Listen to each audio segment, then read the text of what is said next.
What's going on, my people? Hope everybody's enjoying this fine Friday.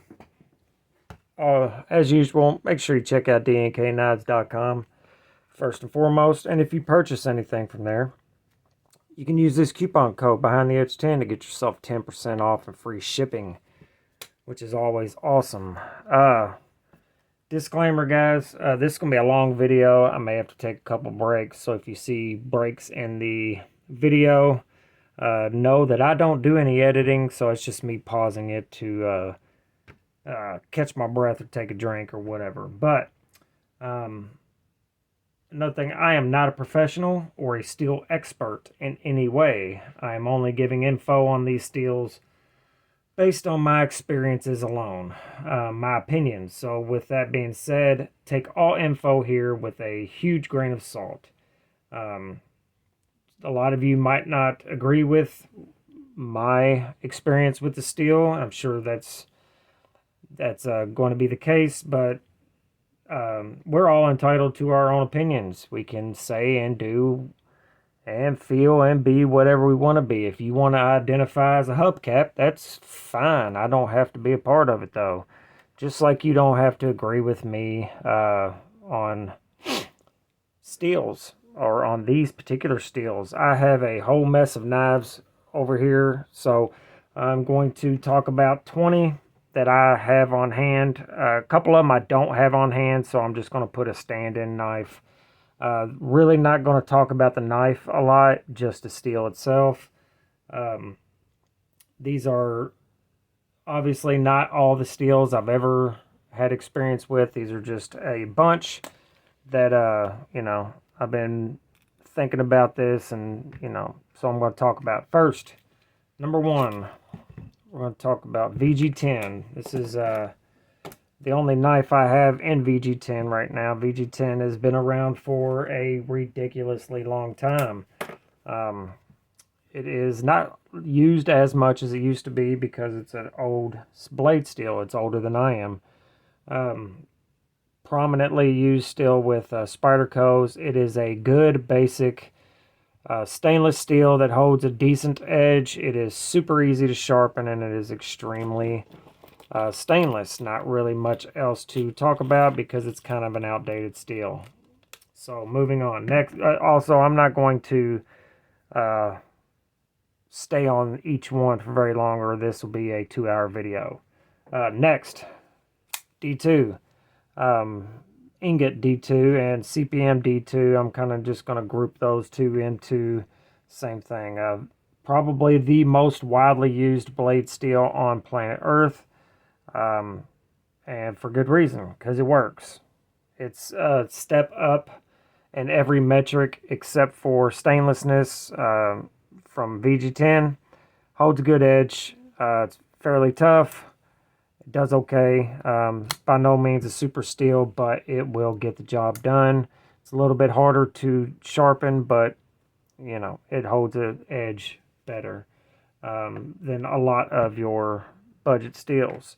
Next, Nitro V.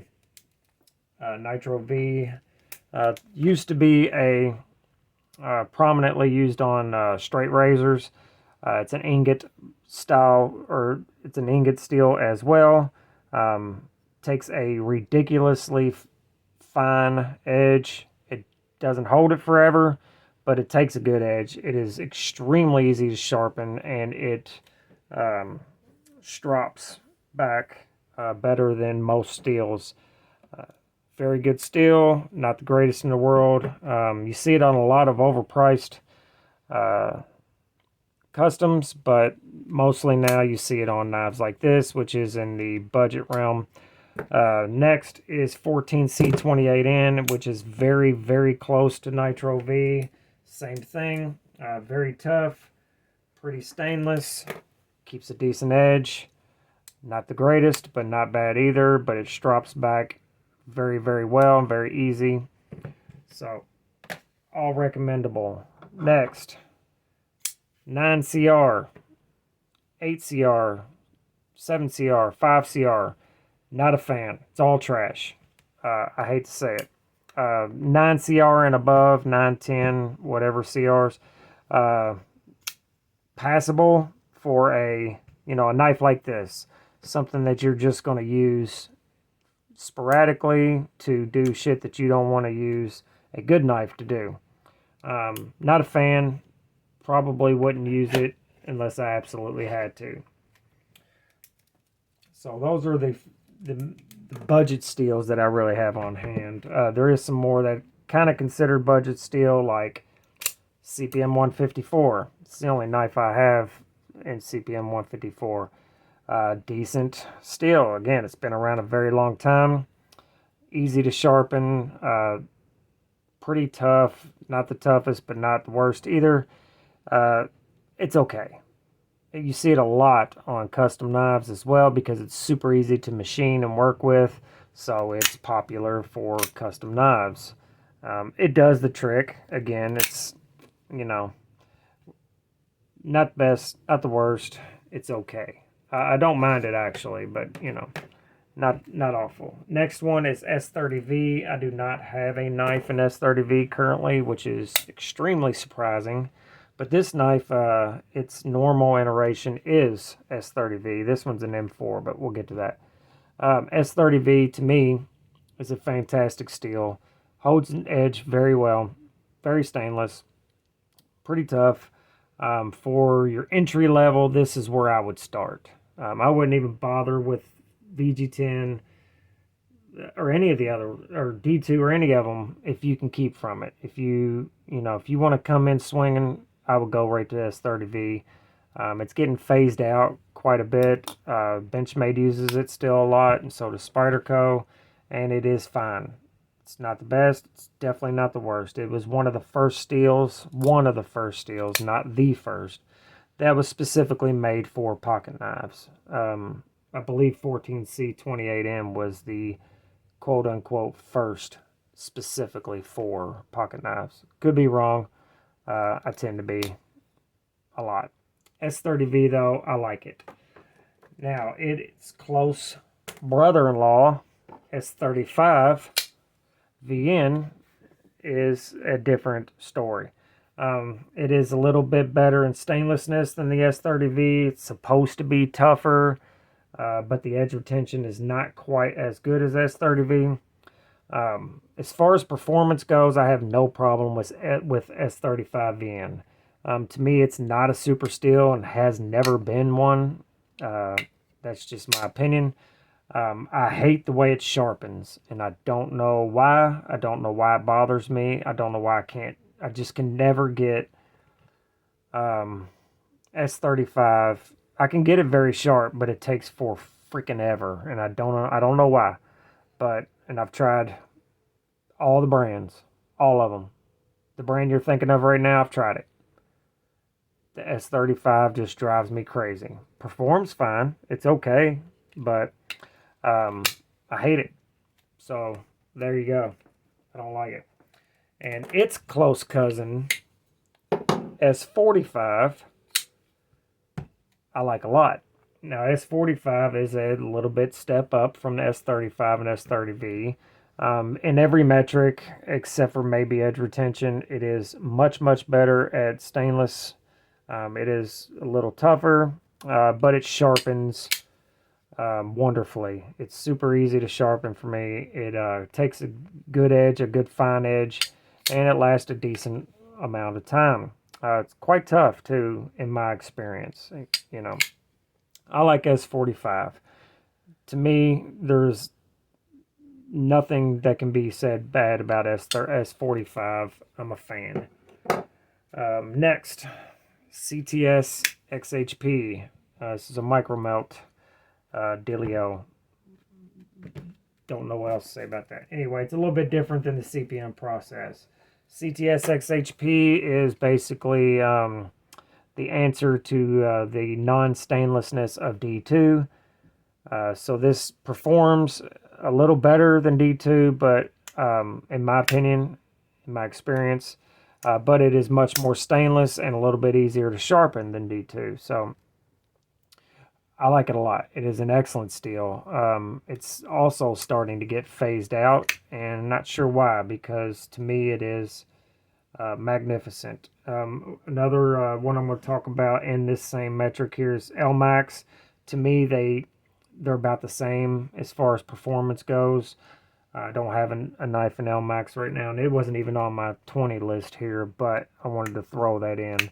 So CTS XHP is good steel. I wish they'd bring it back with the cold steels instead of the S35 VN, because S35 sucks. Next, Magnacut. The new kid on the block that everybody loves, and it's the new standard in pocket knives. I am not impressed. Just ain't. I did a whole video on saying how much I am not impressed. It is very, very, very, very stainless, and it holds a good edge, and it is fairly easy to sharpen, and it is pretty tough. But it doesn't do all those things except for stainlessness extremely well. And to me, I just prefer a tool steel that is super tough and crazy edge retention over Magnacut. Magnacut's also finicky. You have to heat treat it at a very specific heat treat, and the protocols for the heat treats apparently are very finicky, or you do not get the attributes that you're looking for if you don't do it perfectly exact. 63, 64. The quenching has to be perfect, or you just don't get a perfect steel. It's good. I have no problem with it. It's just, to me, it's the hot blonde with the big tits, so everybody's googly eyed over it, and it's just not my thing. But it's fine. It's okay. CPM M4. Now we're getting into the stuff that I like a lot. Very, very tough for a tool steel, a high edge retention tool steel. Also has crazy high edge retention. Blade Headquarters has it on a scale of 1 to 10 as a 5 for edge retention, and I wholly disagree with that. To me, it is well above a 5. 5 is mid-range S45 stuff. In my experience, M4 has some of the best edge retention to toughness ratios that there is. It is one of my favorites. It's in my top 5, and I will forever love this steel that has been around 100 years. Next is Crewear. I do not have a Crewear knife, but I have its analog, which is also next on my list, PD1. So I'm going to be talking about Crewear and PD1 as the same thing, because they kind of are. It's kind of like M4, holds a good edge, takes a good edge, a screaming fine edge, and it doesn't hold that front end sharpness as long as I like, but it you can sharpen this and strop this kind of like Nitro V, where it'll get just a hair wiping edge, which I like a lot. It is very, very tough. It's not very stainless, but it's not exactly a stain magnet either, or rust magnet either. So as far as probably my favorite working steel, like just a work knife steel, PD1 or Crewear is going to be an M4. They're going to be right in the same boat there as fantastic steels for working, because they're easy to sharpen too. Just about everything except for a couple I have here are pretty easy to sharpen with modern sharpening tools, but not everything, and one of those is going to be 15V. I like it a lot. It is a excellent blade steel.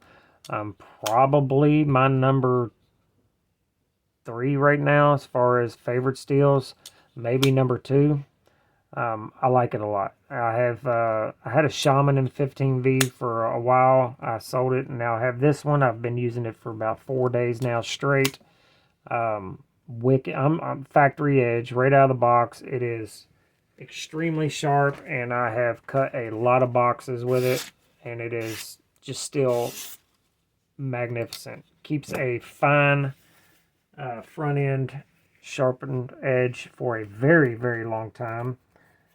For just basic opening packages and normal EDC stuff, you may never have to sharpen this knife ever. So highly recommend it. And another one that you will probably never have to sharpen is Rex 121, which is the absolute king of edge retention. It outshines S125. It is better than Maximet. It is better than 15V, K390, 10V. As far as edge retention goes, as far as I'm aware, nothing outshines Rex 121.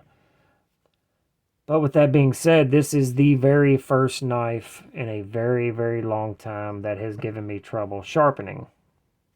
And that is with a good... I have a lot of good stones. Everything I have is diamond, and it's all high quality stuff. Even using the Work Sharp set with brand new stones, it still gave me a little trouble. It's not impossible, it just takes longer. And it's not harder, it just takes longer. That's it. Just takes a little patience. I used this knife for like a week and a half, 2 weeks, cutting down boxes at work. And when I say cutting down boxes, I mean 3 or 4 ply thick cardboard that is very aggressive. It's like it's never even been used. Not sure how tough it is. I've seen people cut glass with it and it didn't hurt it. But I've also seen on videos where people hit staples and it chips immediately. So far, so good with me. I have no issues whatsoever. It does have I do have it at a 600 grit toothy edge. I wanted to try that out. I think I am going to step it up to a 8 or 1000 grit edge and see if I like it a little better. I wish it was on a different knife. This knife is a little too small for me, but yeah, good steel, great stuff. Next, we have 20CV. This is not my knife. It's the only one I have here in 20CV. Shows it right there. 20CV is awesome. It's an American-made steel. It is one of the better steels ever made as far as being balanced. Very stainless, good edge retention. Not the toughest in the world, but not awful either. Very well done. 20CV will get you by with just about anything you need. And in that same metric, because it's basically the same steel, we have M390, which for a half a decade was the king of the hill. It's basically the same as 20CV. So, again, excellent steel. I just got sick and tired of looking at it. It's kind of like a Honda Accord of blade steels. 100 million of them was made. They work good. It works well. It does what it's supposed to do. If it's heat treated correctly, it can be, or heat treated well, it can be a very, very good steel. So yeah, I don't see it going anywhere. It'll probably be a good 10 years from now, it'll be a budget steel, but right now it's still pretty good. And the third analog of that steel is CTS 204P. I do not have 204P. So this is just going to be the stand-in. They are all three made by different companies, but all three are basically the same steel. Exactly the same steel by every metric. So they're all great. I say 204P for some reason is a little more finicky sometimes, but I don't know any other way to explain it other than that. But if I had to choose between the three, it would probably be the 20CV. And that is if it has a half-decent heat treat. Last on this list is CPM 3V.